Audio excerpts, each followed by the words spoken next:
Nature of Society Part 2, Session 3R. Last week we introduced the wage fund theory and the Malthusian doctrine. The wage fund theory is a belief that suggests that investment funding must be in place for any project or projects to take place, and employment and other expenses to be catered for.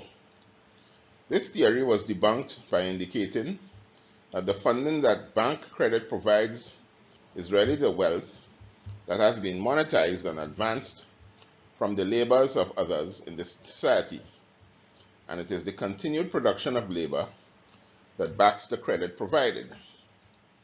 The Malthusian doctrine is the belief that world population doubles with the passing of every generation, and that the ability of food supplies and shelter to keep up with the growth is minimal. This was debunked by the fact that man's ability to produce food in enough quantities is increasing with the passing of every generation due to the science and technology.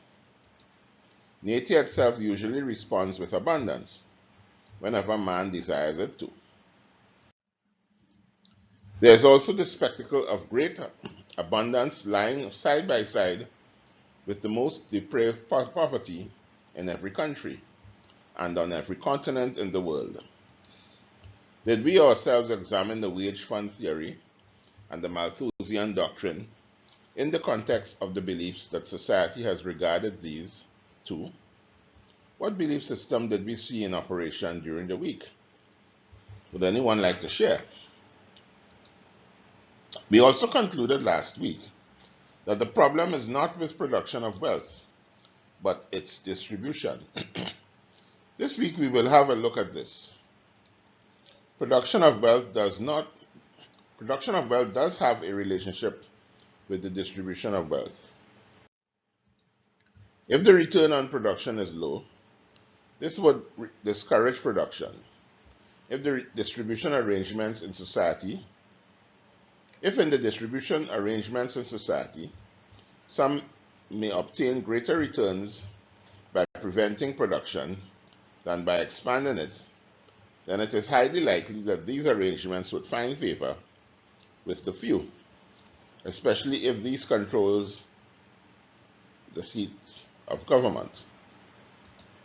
Men are impoverished because of this restriction and the fact that what they do eventually produce is insufficient in value to be exchanged with all the things that would have them escape poverty. We will examine this more closely. When labor is applied to land, the product in normal circumstances may have to be shared among many stakeholders. If the land is owned by someone else, then a share of the produce will be demanded. This share we call rent. Whatever remains are the wages of the labor. This is a simple enough situation, but arrangements in society today are more complex.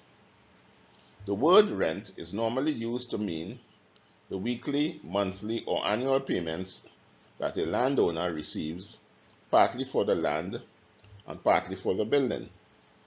He is a landowner and an owner of wealth and will receive payments for each. So we have this break now.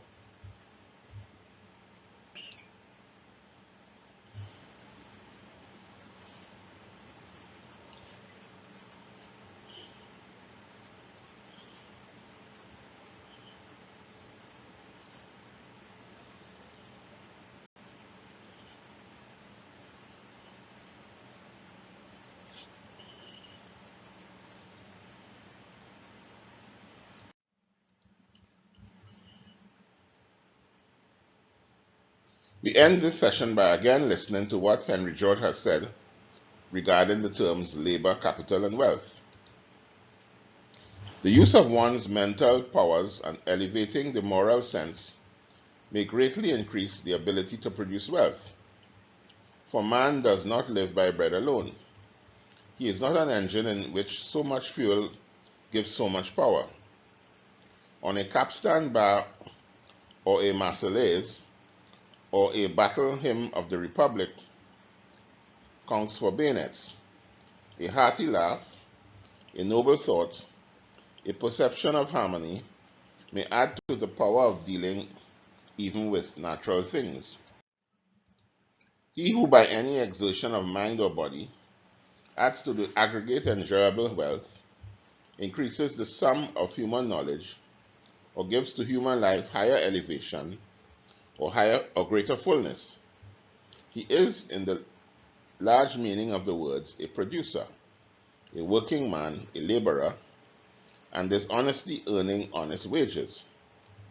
But he who, without doing aught to make mankind richer, wiser, better, happier, lives on the toil of others, he, no matter by what name of honor he may be called, or how lustily the priests or mammon may swing their causes before him, he is in the best analysis but a beggar, man, or a thief. Taken from Protection and Free Trade. On capital, he said, capital, as we have seen, consists of wealth used for the procurement of more wealth, as distinguished from wealth used for the direct satisfaction of desire, or as I think it may be defined, of wealth in the course of exchange. Capital therefore increase the power of labor to produce wealth. 1. By enabling labor to apply itself in more effective ways, as by digging up clams with a spade instead of the hand, or moving a vessel by shoveling coal into a furnace instead of tugging at an oar. 2. By enabling labor to avail itself of reproductive forces of nature, as to obtain corn by sowing it, or animals by breeding them. 3. By permitting the division of labor and thus, on the one hand, increasing the efficiency of the human factor of wealth by the utilization of special capabilities, the acquisition of skill, and the reduction of waste, and on the other, calling in the powers of the natural factor at their highest by taking advantage of the diversities of soil, climate, and situation, so as to obtain each particular species of wealth where nature is most favorable to its production. Capital does not supply the material which labor works up into wealth, as is economically thought.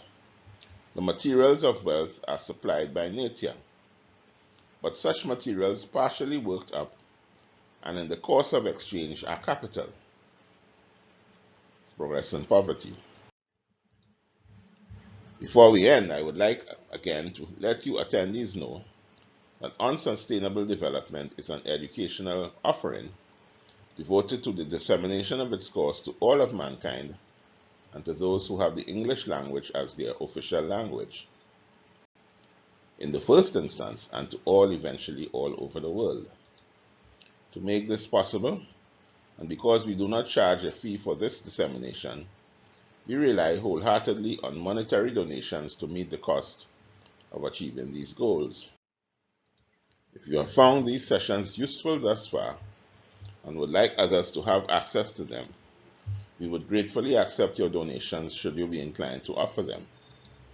You can send donations to our PayPal account at the email address nigelgittins@gmail.com. Thank you for your kind gesture.